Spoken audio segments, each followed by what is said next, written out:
গত 15ই জানুয়ারি 2025 একটি স্পেস এক্সের ফ্যালকন 9 রকেটে পাঠানো হয়েছিল দুটি লুনার ল্যান্ডার বা চন্দ্রযান। তার মধ্যে একটি ছিল ব্লু ঘোস্ট, সেটি নেমে অলরেডি কাজ সমাপ্ত করেছে। আরও একটি চাঁদের কক্ষপথে পৌঁছে এতদিন কিন্তু চাঁদকে প্রদক্ষিণ করছিল, সেটি ছিল হাকুটো RM-2।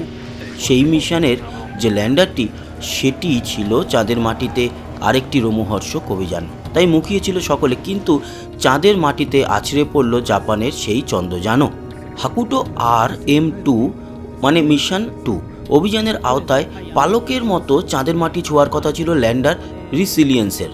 শুধু চাঁদের মাটি ছোঁয়াই নয়, দুর্গম উত্তর মেরুর সি অফ কোল্ড বা শীতল সমুদ্রের বুকে নেমে ইতিহাস রচনা করার কথা ছিল। ভারতীয় সময় অনুযায়ী বৃহস্পতি ও শুক্রবার মধ্যরাতে 12:47 সময়টিই ছিল নির্ধারিত চাঁদের মাটিতে ল্যান্ড করার জন্য। কিন্তু সকলকে নিরাশ করল জাপানের রিসিলিয়েন্স।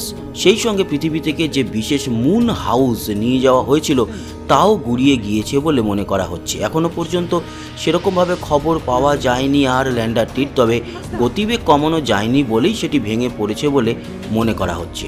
রিসিলিয়েন্স জাপানের বেসরকারি সংস্থা আইস্পেসের চন্দ্রযান। আমেরিকার পর এই প্রথম অন্য কোনো দেশের বেসরকারি সংস্থা চন্দ্রযান পৃথিবীর উপগ্রহের মাটি ছুঁতে যাচ্ছিল। 2 বছর আগেও চাঁদের মাটি ছোঁয়ার চেষ্টা করে আইস্পেস, সেটা ছিল এই হাকুটো আর মিশনেরই M1। কিন্তু নিরাপদে চাঁদের মাটিতে নামার পরিবর্তে সেখানে আছড়ে পড়েছিল সেই চন্দ্রযান। এবার তাই গোড়া থেকে সাবধানতা অবলম্বন করা হচ্ছিল, কিন্তু শেষ রক্ষা হলো না।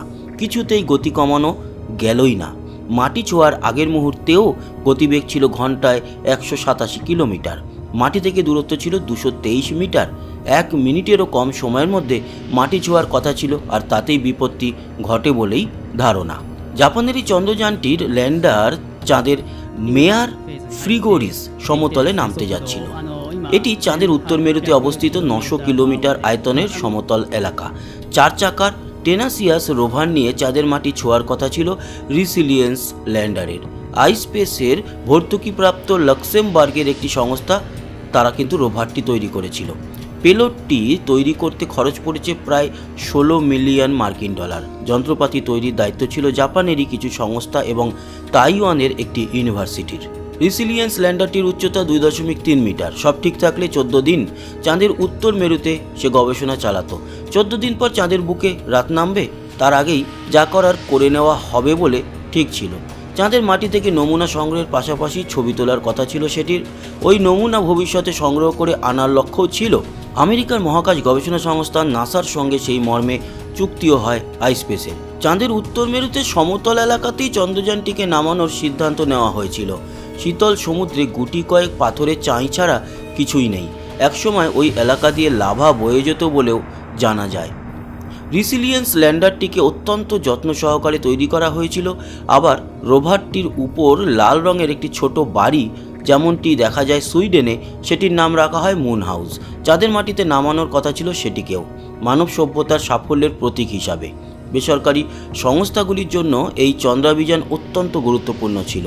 চলতি বছরের শেষেই অ্যামাজন কর্তা জেফ বেজোসের সংস্থা ব্লু অরিজিন চাঁদে মহাকাশযান পাঠাতে চলেছে।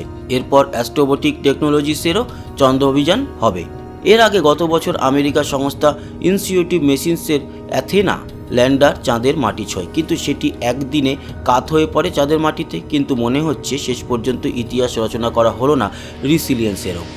তো বন্ধুরা, এই ছিল একটি আপডেট মহাকাশ গবেষণা এবং চন্দ্র অভিযানের। আশা করি খবরটি একটু অন্যরকম লাগলো, কারণ দেখুন, মহাকাশ অভিযানে ব্যর্থতা তো আসবেই, সে আমরা ভালো করেই জানি।